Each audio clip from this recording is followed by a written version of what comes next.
네, 시청자 여러분 안녕하십니까? 오늘은 그 살아있는 공자 말씀 생활론어 하기편 10장이 되겠습니다. 10장은 이런 내용으로 그 이야기가 전개됩니다.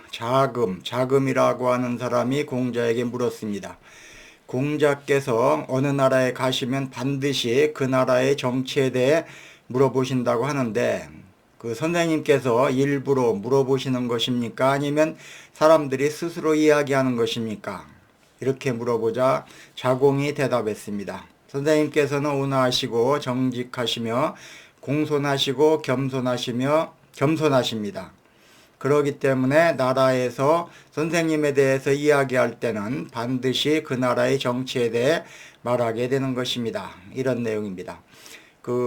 이 말을 요약하면은 그 자금이라는 사람이 공자에게 물어봤을 때 공자는 어느 나라에 가든지 그 나라에 대해서 그 나라의 정치에 대해서 물어보는데 선생님께서는 이란 얘기는 공자를 말하는 것입니다. 공자가 일부러 물어보는 겁니까? 아니면 사람들이 스스로 이야기하는 것입니까? 이렇게 물어보자 자공은 이렇게 대답합니다.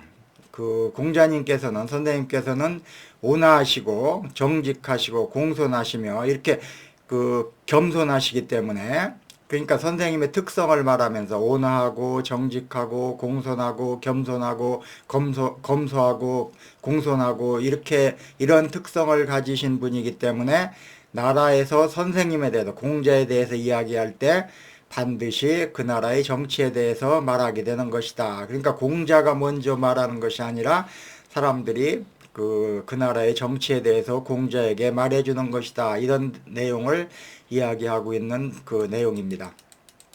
그 자금이라고 하는 사람이 나옵니다. 그래서 자금이라고 하는 사람은 이 사람은 기록이 많이 없습니다. 그렇기 때문에 자금에 대해서 그 이야기는 어렵습니다만은 공자가라고 하는 그러한 책에 의하면은 자금이라고 하는 사람은 진나라 사람이고 이름은 진항이라고 합니다. 진항. 이 자금은 그 공자보다 40세 어리다고 합니다. 공자의 제자 중 한 사람으로 추정하고 있습니다. 확실히 공자의 제자라고는 뭐 말할 수가 없고 추정할 뿐이다. 정확한 신원에 대한 기록은 없습니다. 논어에는 자금에 대한 자금이라고 하는 이러한 이름이 두 번 나옵니다. 진항이라고 하는 사람이 두 번 나옵니다. 이 같은 사람으로 봤을 때 자금이라고 하는 사람은 논어에 총 4번 등장한다라고 볼 수가 있는 것이죠. 이 자금과 자공은 공자의 아주 제일 가까운 제자입니다. 자공의 대화는 공자가 스스로 나서서 정치에 대해 묻지 않아도 그의 품성과 행실 덕분에 자연스럽게 사람들이 나라의 정사를 이야기하게 된다는 그런 내용입니다. 이것은 공자의 덕성과 인품이 얼마나 뛰어났는지를 보여주는 것입니다. 공자가 방문한 나라에서 사람들이 자발적으로 정치 이야기를 꺼낸 것은 그의 성품이 존경받을 만하기에 사람들은 그와 이야기를 나누고 싶어 했기 때문인 것입니다. 공자가 정치에 대해 이야기한 이유는 정치가 단순한 제도나 시스템이 아니라 덕을 실천하는 장이라는 점을 강조하기 위함인 것입니다. 공자는 한 나라의 정치가 그 나라의 지도자와 백성들의 덕성을 반영한다고 보았습니다. 다시 말해서 지도자의 도덕적 품성, 사람들 간의 관계, 그리고 공정한 사회가 만들어가는 정치가 바로 그 나라의 미래를 결정짓는다고 생각했던 것입니다. 자공이 질문한 것처럼 사람들이 자발적으로 공자에게 정치에 대해서 이야기하는 이유는 바로 공자 자신이 도덕적 기준을 세우는 사람이었기 때문입니다. 공자는 자신의 행동을 통해서 정치적 문제를 자연스럽게 드러냈고 이를 통해 공자의 가르침을 따라 정치와 사회를 더 나은 방향으로 이끌어가려고 했습니다.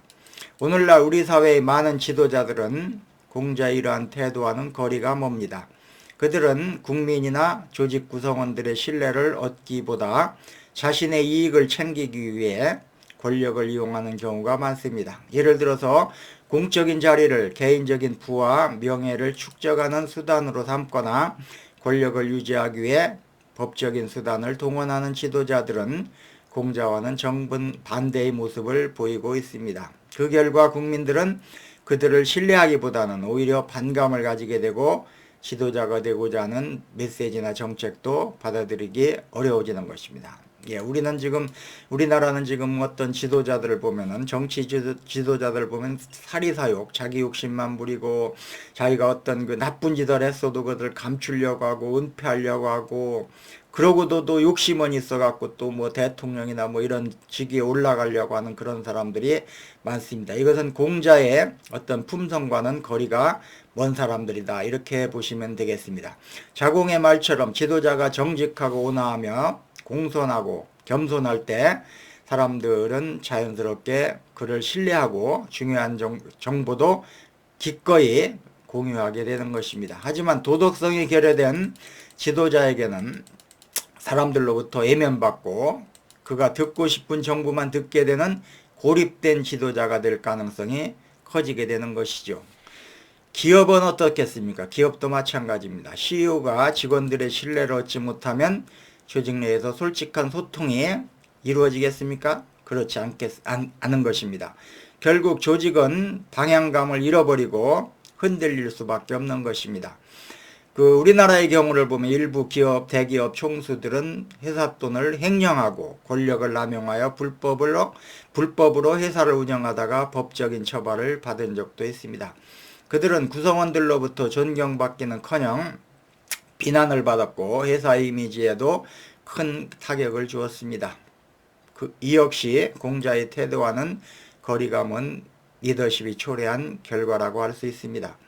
훌륭한 지도자는 권력을 휘두르기보다 주변 사람들에게 신뢰를 얻고 그들의 자발적인 협력을 이끌어내는 것입니다. 스티브 잡스가 훌륭한 리더는 사람들에게 지시하는 것이 아니라 사람들이 스스로 움직이도록 만든다 라고 말한 것처럼 진정한 영향력은 억지로 만들어지는 것이 아니라 자연스럽게 형성되는 것이라는 점을 우리는 잊지 말아야 할 것입니다. 오늘은 공자의 논어 하기편 10장 저는 제목을 덕이 있으면 자연히 사람들이 따른다 라고 하는 그 제목으로 말씀드렸습니다.